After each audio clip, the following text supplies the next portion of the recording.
প্রিয় ভাইরা, এমন করুন যে কোরআন আপনি পড়ছেন, পড়তে পড়তে পড়তে পড়তে এই কোরআনের দুই একটা পৃষ্ঠা ছেড়ে যাক, কিয়ামতের দিন আপনার এই আঙ্গুলের ছাপগুলো আল্লাহর কাছে বলবে, এই কোরআন আঙ্গুলের ছাপ দেখে বলবে, আল্লাহ তুমি দেখো এখানে পৃষ্ঠা ছাপ পড়তে পড়তে পড়তে পড়তে এই অংশটা ছিঁড়ে গেছে।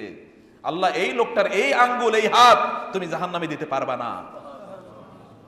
এরকম করুন না, এগুলোকে সম্পদ, এগুলোকে তৈরি করুন প্লিজ। অন্য জায়গায় কতবার হাত পড়ছে, কিন্তু এই কোরআনের সাথে আপনার রিলেশনটা কি, কোরআনটাকে আপনি কিভাবে দেখছেন? আল্লাহ সুবহানাহু ওয়া তাআলা অনুগ্রহ করে আমাদেরকে এই কোরআনটা দান করেছেন। ওয়া ইন কুনতুম ফি রাইবিন মিম্মা নাযালনা আলা আবদিনা ফাআতু বিসূরাতিন মিন মিসলি। আল্লাহ সুবহানাহু ওয়া তাআলা তিনি কসম করে বলেছেন, আল্লাহ সুবহানাহু ওয়া তাআলা তিনি বলেছেন যে চ্যালেঞ্জ করে তোমরা পারলে এরকম গ্রন্থ তৈরি করে নিয়ে আসো তো। এটা অনন্য সাধারণ, এর কোনো তুলনা নাই, অতুলনীয়, কোনো তুলনা নাই এর। এই তুলনাহীন গ্রন্থ থেকে আপনি কোন দিকে যান? বস্তা পচা বিভিন্ন সিরিজ, অমকের বই, তমকের উপন্যাস, তমকের নাটক, এগুলো শুধুমাত্র অন্ধকারময় মানুষে পরিণত করে। আলোকিত মানুষে পরিণত করতে হলে সেই কোরআনের কাছে আপনাকে আসতে হবে। কোরআন আমি এবং আপনি পড়ি, এই কোরআন সাহাবায়ে কেরামরাও পড়েছেন, আমিও পড়ি, আপনিও পড়ি। আল্লাহ সুবহানাহু ওয়া তাআলা বলেছেন এই কোরআন, ইয়া আইয়ুহাল্লাযীনা আমানুস্তাজীবু লিরাব্বিকুম, ইয়া আইয়ুহাল্লাযীনা আমানুস্তাজীবু, হে ঈমানদারগণ তোমরা আহ্বানে, তোমাদের রাসূলের আহ্বানে সাড়া দাও। ইযা দাআকুম লিমা ইউহয়িকুম, এই রাসূল তোমাদেরকে যেই দিকে দাওয়াত দেয় ওই দিকে তোমরা সাড়া দাও, কারণ তাইলেই তোমরা প্রকৃত জীবন পাবে। তোমরা প্রকৃত জীবন পাবে যদি তোমরা সেই ডাকে সাড়া দাও। এবং আপনারা জানেন এই ঘটনা, উসাইদ ইবনে হুদায়র রাদিয়াল্লাহু তাআলা আনহু তিনি দৌড়ে এসে রাসূলকে বলেন, ইয়া রাসূলুল্লাহ একটা বড় ঘটনা ঘটেছে গত রাত। কি ঘটনা ঘটেছে? ইয়া রাসূলুল্লাহ আমি কোরআন তেলাওয়াত করছিলাম, আমার ছেলে আমার পাশে ছিল, হঠাৎ করে আমি দেখলাম যে আমার ঘোড়াটা এটা লাফালাফি শুরু করেছে, এবং আমার ঘোড়া যেভাবে লাফালাফি শুরু করেছে আমার ছেলেকে লাথি দিলে আমার ছেলেটা তো মারাই যেত। আমি তাড়াতাড়ি দৌড়ে ওইখানে গেলাম, ওকে রক্ষা করলাম। আমি বাইরে গিয়ে দেখলাম গোটা আকাশ কালো হয়ে রয়েছে। ইয়া রাসূলুল্লাহ, গোটা আকাশ কালো। আমি বুঝতে পারলাম না, ভয় পেয়ে গেলাম, এত কালো কেন, এত অন্ধকারাচ্ছন্ন কেন, এত কালো কেন, মানে কি যেন কালো করে রেখেছে গোটা আকাশ, মনে হচ্ছে যেন মেঘ। রাসূল বললেন, আহারে উসাইদ, তুমি যদি জানতে, তুমি যখন কোরআন তেলাওয়াত করছিলে আসমান থেকে কোটি কোটি ফেরেশতা এসে এভাবে ঝাঁক ধরে তোমার তেলাওয়াত শুনছিল।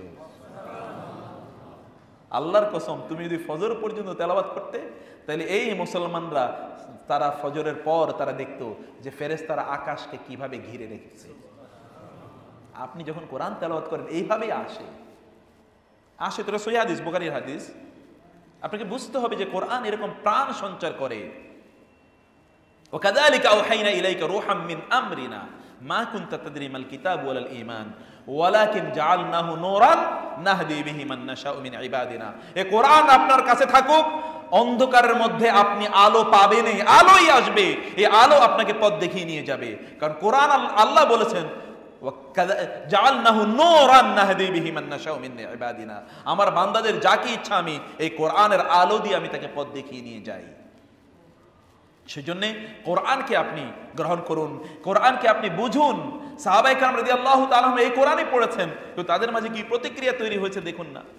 ওমর রাদিয়াল্লাহু তাআলা আনহু কিভাবে মুসলমান হয়েছেন যদি আপনাদেরকে জিজ্ঞেস করা হয়, আপনাদের কাছে তো ঘটনা একটাই জানা। বোন মুসলমান হয়েছে এই কথা শুনে বোনের হাজবেন্ড মুসলমান হয়েছে এই কথা শুনে বোনকে তিনি মারতে যান, সেখানে গিয়ে শুনলেন কোরআন তেলাওয়াত হচ্ছে, তাই না?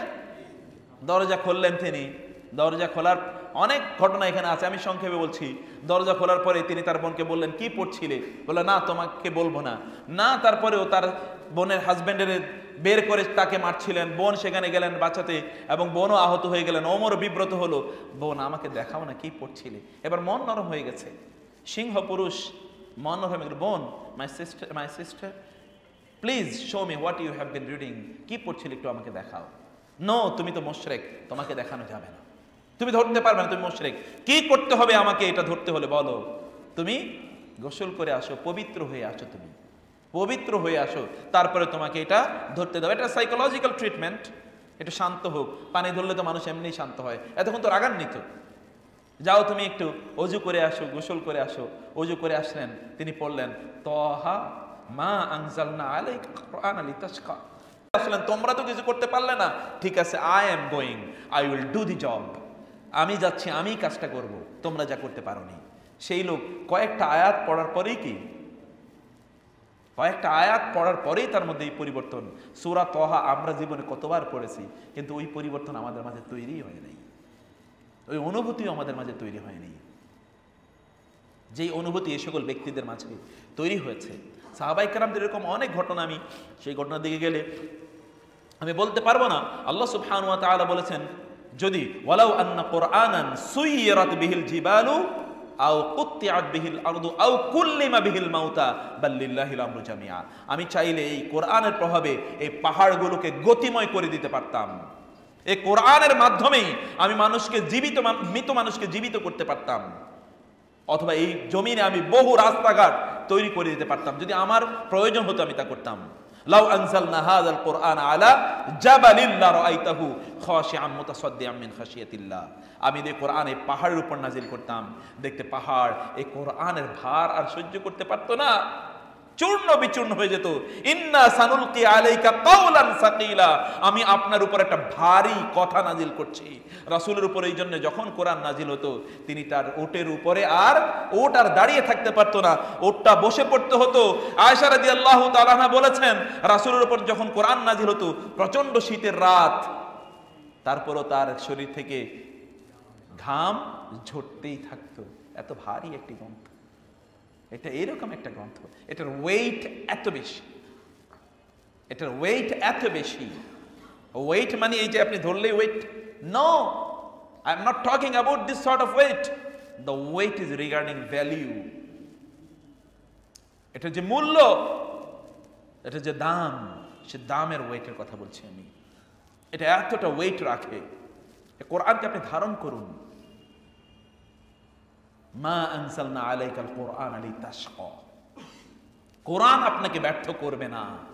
আপনি কোরআনকে ব্যর্থ করলে আপনি ব্যর্থ হবেনই, কোরআন আপনাকে ব্যর্থ করবে না। কোরআন আপনাকে সৌভাগ্যবানদের অন্তর্ভুক্ত করার জন্য এসেছে। প্রিয় ভাইরা, রাসূলুল্লাহ সাল্লাল্লাহু আলাইহি ওয়াসাল্লাম বলেছেন, আশরাফু উম্মতি হামালাতুল কুরআন ওয়া আসহাবুল লাইল, আমার উম্মার মধ্যে শ্রেষ্ঠ তারাই যারা কোরআনের ধারণ এবং বহন করে এবং যারা রাত জেগে জেগে সালাত আদায় করে, ইবাদত করে, এরাই শ্রেষ্ঠ আমার উম্মার মধ্যে। রাসূলুল্লাহ সাল্লাল্লাহু আলাইহি ওয়াসাল্লাম আরো বলেছেন, ইন্না লিল্লাহি আহলিনা মিনান নাস, আল্লাহ একদল লোক আছে যারা আল্লাহর পরিবারভুক্ত। আল্লাহর পরিবারভুক্ত কেমন লাগে বলেন তো? এর মর্যাদাটা কি? আপনি যদি বলেন যে আমি প্রধানমন্ত্রী অথবা প্রেসিডেন্টের পরিবারভুক্ত, তাহলে কেমন লাগবে? অন্যান্যরা তো ওই রাস্তা দিয়ে হাঁটবে না আপনার ভয়ে, যে প্রধানমন্ত্রীর পরিবারভুক্ত মানুষ আর আল্লাহর পরিবারভুক্ত মানুষ, এই মর্যাদাটা কেমন? এই মর্যাদা কোনো তুলনা আছে? আল্লাহ সুবহানাহু ওয়া তাআলা বলেছেন, আল্লাহ রাসূল সাল্লাল্লাহু আলাইহি ওয়াসাল্লাম বলেছেন, আল্লাহর পরিবারভুক্ত কিছু লোক আছে, তারা হলো আহলুল কোরআন। এরা হচ্ছে কোরআন যারা পড়ে, কোরআন যারা বুঝে, কোরআন অনুসারে যারা তাদের জীবনকে গঠন করার কমিটমেন্ট নিয়েছে, এই সকল ব্যক্তিরা হচ্ছে মহান আল্লাহ সুবহানাহু ওয়া তাআলার পরিবারভুক্ত। আপনি আল্লাহ সুবহানাহু ওয়া তাআলার পরিবারভুক্ত যদি হয়ে যান, তাহলে কি আর আপনার কোনো ডর ভয় আছে বলেন তো? কোনো ডর ভয় আছে? কোনো ভয় আছে? কোনো ভয় নাই, কোনো আতঙ্ক নাই, কোনো সমস্যা নাই। কোরআনের পরিবারভুক্ত হন না প্লিজ। দেখেন না মজাটা কোথায়, পরিবারভুক্ত হয়েই দেখেন না সফলতাটা চারিদিক থেকে কিভাবে কিল করে আপনাকে, চারিদিক থেকে সফলতা আপনার পাশে এসে দাঁড়ায়। আল্লাহ সুবহানাহু ওয়া তাআলা আমাদেরকে সেই তৌফিক দান করুন।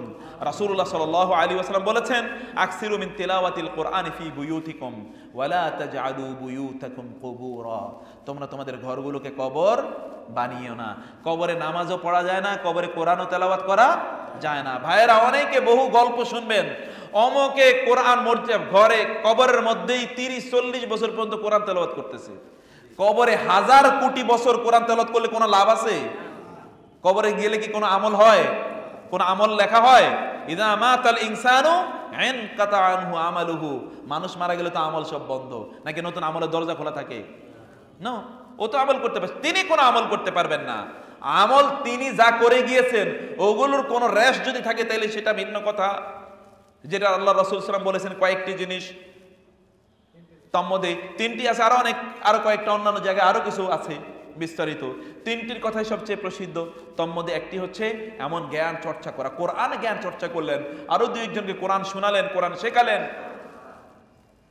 নিজের সন্তানদেরকে কোরআন শেখানেন।